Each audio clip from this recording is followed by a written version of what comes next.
sahabat dari Bali, kali ini Lina sudah bersama orang yang tak asing lagi nih. Nih ya, Bapak Pasek Suardika, apa kabar? Bukan orang asing ya? Ya, bukan orang asing.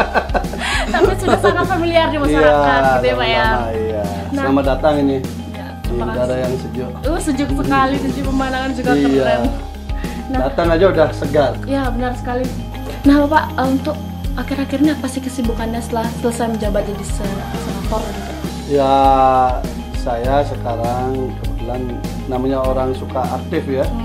Jadi saya aktif juga di salah satu partai, di Partai Hanura sampai sekarang sebagai sekjen partai. Mungkin pertama kali juga orang Bali jadi sekjen partai ya. Oh iya? Belum pernah. Terima sekali, berarti. Jadi tentu kita mengurus dari Sabang sampai Merauke ya. 514 DPC, 34 provinsi kita harus urus. Ada 807 anggota dewan kita di daerah. Itu kesibukan tersendiri. Kesibukan yang lain tentu kembali ke profesi awal saya sebagai advokat kan gitu. Jadi kita punya kantor di Bali juga, di Berdikari Law Office. Tapi sekaligus juga saya baru mulai merintis di Jakarta dengan nama GTS Konsultan, bekerja sama dengan beberapa teman-teman dari berbagai daerah untuk mengembangkan profesi konsultan di beberapa bidang. Sampai ke Jakarta ya, hebat sekali. Ya, lebih sering di Jakarta sekarang malah. Jadi Bapaknya sangat sibuk nih akhir-akhir ini ternyata. Ya, lumayan lah. Jadi kalau misalkan nggak ada kegiatan gitu, Bapak bisa ngapain aja nih Pak? Nah, saya larinya ke sini. Oh, ke sini. Ya, Terus jadi tempat ini menjadi semacam apa ya? Kalau saya ke Bali semalam di Denpasar, udah setelahnya saya di sini udah. Ya, di sini dengan anak-anak ya, karena saya berpikir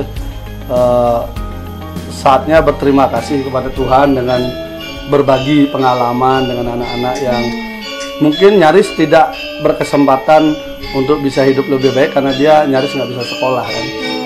Jadi mereka kita gabung di sini, kita kumpul di sini, kita ajak bersama-sama, saya anggap anak-anak saya. Udah hiburannya itu udah sama mereka, kadang di kebun, karena di kebun juga kita siapin ada kambing, ada sapi, ada tanaman, jadi ke sana. Kadang-kadang olahraga, ya walaupun saya udah nggak kuat olahraga, paling nggak ya sekedar lihat-lihat anak-anak itu main voli, futsal, basket, udah seneng. Kadang main bulu tangkis juga, walaupun anginnya keras, ya udah mereka main. Ya seneng lah, jadi rame-rame begitu. Gitu. Tujuan Bapak di sini tuh sangat mulia sekali ya. Kayak Sebenarnya enggak sih, gitu ya. tujuan saya bukan mulia. Justru saya sedang mencoba melakukan investasi karma. Karena mungkin, karma. ya Bagus nih mungkin saja saya masih banyak kekurangan, banyak hal-hal yang tidak baik saya lakukan. Jadi saya mau imbangi dengan hal-hal yang mungkin lebih positif, sehingga timbangan investasinya lebih banyak hal yang positif. Itu aja semangatnya. Gitu. Walaupun memang tertatih-tatih juga ya, karena tidak mudah mengurus begini. Iya benar sekali sih Pak. Tanggung jawabnya besar banget gitu Pak Iya. ya. Tapi senang aja karena ini sudah beberapa kan sudah mulai tamat. Itu kita lihat, oh ternyata mereka akhirnya bisa tamat SMA. Ada suatu kebanggaan tersendiri gitu Pak ya. Kalau di Denpasar anak-anak asuh saya memang sampai kuliah dia. Oh, sampai kuliah juga. Udah ada beberapa udah banyak kerja juga. Ya seneng lah. Cukup dikabari mereka sehat aja kita udah bahagia. Ya, tentu anak-anak kita cintai gitu Pak ya.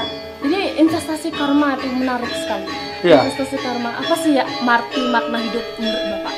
Jadi seringkali orang berpikir bahwa ketika zaman Kali Yuga ini kan selalu berpikir harta yang utama. Apapun harus diukur dengan harta, apapun harus diukur dengan uang. Nah, dari pengalaman saya bergaul dengan banyak orang, dari orang yang menurut saya kaya raya, sampai orang yang sampai dia rumah saja tidak punya, ditinggalkan orang tuanya dan sebagainya. Jadi intervalnya sangat jauh. Dari kondisi ini saya melihat ternyata investasi yang terbaik itu bukan uang, tapi investasi yang terbaik itu adalah karma, perbuatan. Jadi investasikan aja perbuatan kita sebaik mungkin, senyaman mungkin, yang kira-kira bermanfaat bagi banyak orang. Nanti saya yakin investasi itu akan memudahkan kita ke depan dan keluarga kita ke depan. Jadi saya melihat begini, saya melihat dari orang tua saya dulu.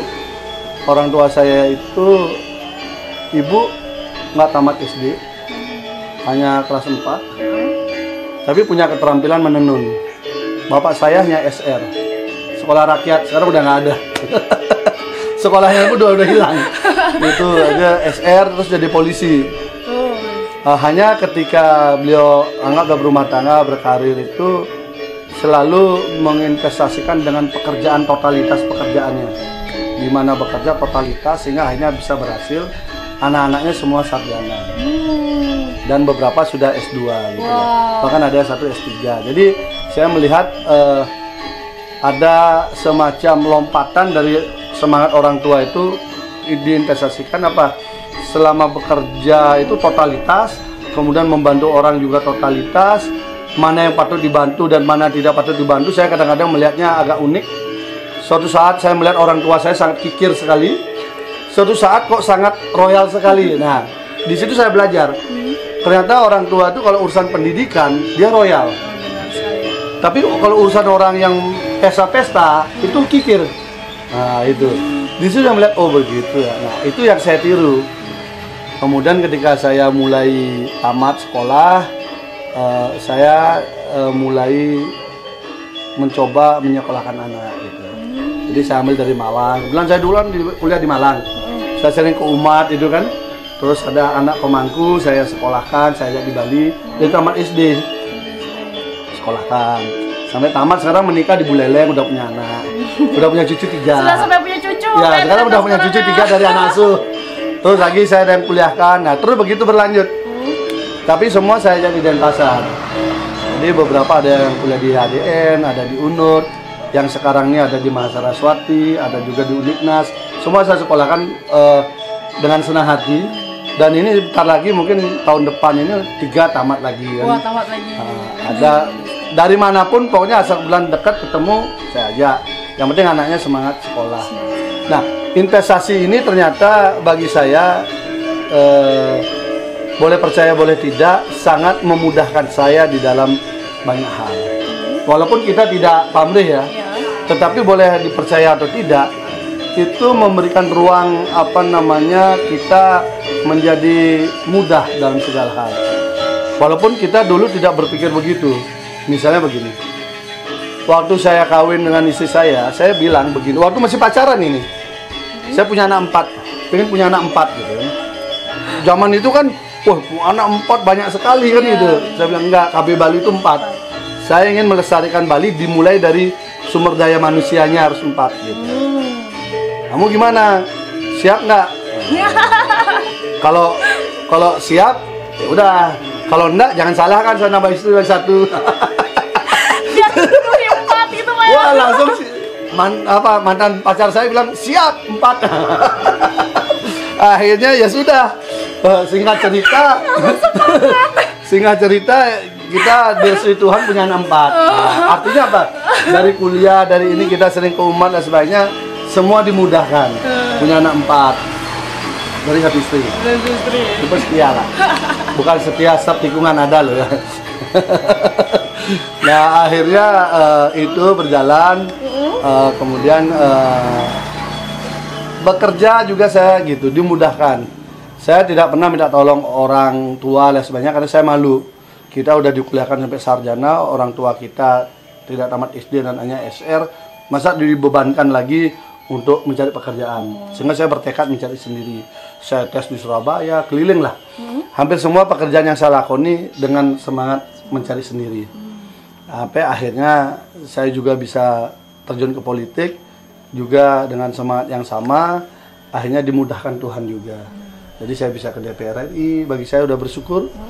Karena ketika kita di DPR RI, bisa juga saya diberikan ruang oleh Tuhan untuk membuat sedikit sejarah bagi orang Bali hingga bisa menjadi ketua Komisi 3 pertama kali orang Bali selama DPR RI ada bisa menjadi ketua. Bagi saya itu udah tingkat tertinggi lah dari pencapaian yang selama ini kita nggak bayangkan. Sangat luar biasa sekali. Nah habis itu maju DPD RI, Astung Karu juga lolos lagi. Berkat dukungan masyarakat Bali saya lolos lagi, dan ketika lolos pun saya mencoba tidak menyia-nyiakan selama saya di DPD RI terus menjadi ketua. Jadi ketua Panja Perancang Undang-Undang, ketua Badan Kehormatan, ketua Panitia Urusan Legislasi Daerah, dan juga wakil ketua badan kajian di MPR. Jadi bisa kita isi beberapa jabatan strategis untuk mewakili Bali di Senayan. Jadi bagi saya tahapan-tahapan itu sudah memudahkan ya. Anak juga sekolah boleh dikatakan saya tidak terlalu banyak campur tangan. Karena walaupun saya menjabat itu saya biarkan dia memilih sendiri. Apa yang mereka Dan mau gitu ya? dan mereka dapat sekolahnya pun juga karena perjuangan sendiri. Kita hanya sebagai orang tua menyiapkan jalan aja. Nah, inilah investasi karma yang sebenarnya saya rasakan itu sebenarnya sangat simpel untuk kita bisa menjalani hidup ini. Jangan terlalu banyak kita hidup membawa kalkulator. Artinya punya uang sekian, ini untuk ini, enggak usah. Karena rezeki itu urusannya Tuhan, kerja urusan kita. Makanya investasi kita ini adalah investasi kerja, investasi karma. Rezeki itu urusannya Tuhan, bukan urusan kita. Nah, sehingga kalau kita investasi karma kita bagus, maka rezeki itu akan dimudahkan oleh Tuhan melalui saluran selang leluhur itu. Makanya ini yang harus kita lakukan. Itu yang saya coba kembangkan terus dari sekolahkan anak di rumah itu. Akhirnya saya buat Pasraman. Dengan harapan kalau begini kan jadinya lebih serius, kok banyak orang bisa ditampung, di manajemen dengan lebih baik. Dan saya bersyukur banyak juga relawan sekitar sini yang punya talenta pendidikan bagus, jadi guru bagus. Jadi mereka lah yang mengurus. Jadi saya hanya sifatnya inisiator, memotivasi, sisanya mereka yang jalankan. Sehingga sekarang sudah punya SMA. Asungkare saya kira pertumbuhannya cukup di luar dugaan. Karena pertama start 70-an anak, sekarang yang daftar udah di atas 100. Wow. Berarti kalau angkatan ketiga berarti kan udah mendekati 270-an sampai 300 murid nanti. Bayangkan ini dari daerah yang sepi. Dari ini kan bukan daerah penduduk ini. Ini daerah Tegalan. Kemudian sekarang menjadi mulai rame kan. Ada suara gamelan, ada suara orang belajar menari, menabuh. Nanti sorenya ada orang olahraga. Terus di sini rame. Saya seneng aja lihat keramaian. Anak-anak Ya. bahagia gitu, rasanya Seneng sesuatu yang gitu. senang gitu buat kita senang. Ya, anak-anak di sini kan kadang-kadang basket dia datang, habis basket voli ada, habis itu futsal. Saking senengnya itu lapangan pun saya tambahin lampu. Oh, malam. Karena gitu ya? waktu itu saya lihat begini, sampai Sandikaun lewat itu masih orang main bola sudah nggak lihat, sudah nggak lihat apa namanya lapangan. Saya pikir kasihan juga ini, akhirnya saya carikan ini, saya berikan lampu. Mereka bisa main sampai malam, udah puas-puasin dah. Karena semangat mereka kita termotivasi gitu Pak ya. Betul. Hebat sekali. Saya sih nggak ikut olahraga, tapi melihat mereka senang, istilahnya agawe wong sukaning lem, bisa membuat orang lain bahagia, itu kebahagiaan juga bagi kita. Wah, mantap sekali, luar biasa sekali. Itulah investasi karma dan sederhana sebenarnya. Jangan kemana-mana bawa kalkulator untuk untung rugi. Rugi. Ya. Karena rezeki itu urusan Tuhan. Saya pun nggak tahu besok bagaimana, nggak tahu. Udah jalani aja. Untuk karir ke depan itu bagaimana sih Pak menurut Bapak? Apanya? Karir Bapak ke depan. Karir Politik terutama sih karena Karir politik ya saya jalani, bagi saya begini. Kalau saya urusan politik secara pribadi saya sudah bersyukur sekali sama Tuhan. Karena paling tidak sampai saat ini apa yang saya lakukan sampai ke Senayan bisa memberikan warna mewakili Bali. Jadi banyak hal yang sudah kita lakukan secara dokumen di Senayan cukup ada, sehingga eksistensi politisi Bali cukup ada. Jadi sekarang saya malah kalau ditimbang-timbang antara politik sama sosial sudah mulai menikmati urusan sosial ini. udah lebih berat ke sosial, walaupun kewajiban kita sebagai mengelola partai politik, interaksi politik tetap kita jaga ya. Tapi kalau lihat timbangannya sudah mulai agak lebih berat ke sosial ini. Tapi nggak tahu nanti kita lihat ke depan apakah ini saya lihat masih bisa dimixkan lah. Masih bisa dimixkan, artinya kita bisa berkarir secara politik, karena sampai sekarang pun saya merasa bersyukur teman-teman di Jakarta relatif masih bisa menghargai kita sebagai seorang politisi dari Bali, dan sering dalam pertemuan itu kita dapat tempat lah istilahnya, disegani sama teman-teman. Jadi kita bersyukur juga, sayang juga meninggalkan itu. Tapi kan kita tidak boleh di situ terus kan gitu, biar ada generasi baru lagi. Nah, saya tinggal menunggu lagi. Mudah-mudahan dari anak-anak saya ini nanti ada yang meneruskan ya, gitu meneruskan Pak ya. lah. Kita akan bina. Jadi mereka boleh sekolahnya di kampung, tapi saya sudah tanamkan pada guru-guru walaupun dia di kampung tetapi tidak kampungan. Ya, benar sekali. Sehingga tadi kan udah lihat kan, sekolahnya pun saya set up pakai smart TV, guru harus biasa pakai laptop. Murid itu walaupun tidak punya laptop, minimal dia sudah mulai membiasakan diri dulu. Nah, pelan-pelan nanti kalau ada suma-sumaan laptop, ya udah kita kasih anak-anak kan. Belajar gitu untuk belajar. Nah, karena zaman sekarang kan IT udah penting. Penting banget sih, apalagi kan sekarang tuh skalanya serba IT gitu Pak. Serba itu. Semua gadget kita juga kan sudah semakin mix dengan semua alat-alat. Nah Pak, untuk terakhirnya, untuk pesan-pesan buat teman-teman dari ini, apa sih yang mau Pak ingin sampaikan? Gitu, mungkin di dalam hal pendidikan dan investasi karma tadi mungkin. Ya, sederhana sebenarnya. Investasikanlah hidup kita untuk hal-hal yang menurut kita itu hal-hal yang baik. Walaupun tidak sempurna, karena kesempurnaan itu milik Tuhan.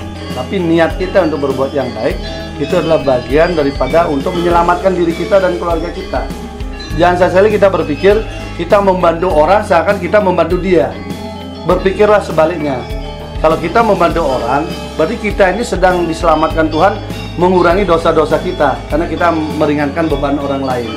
Nah, kalau itu pola dipakai semangat, saya kira ke depan pasti orang-orang Bali akan banyak sukses.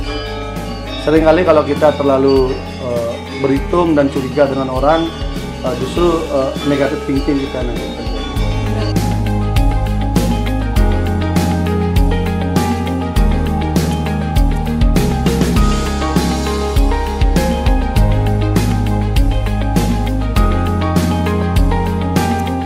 Nah, itu tadi bincang-bincang santai Lina. Siapa tahu bisa menginspirasi teman-teman di rumah. Kalau gitu, Lina pamit undur dulu ya. Bye-bye.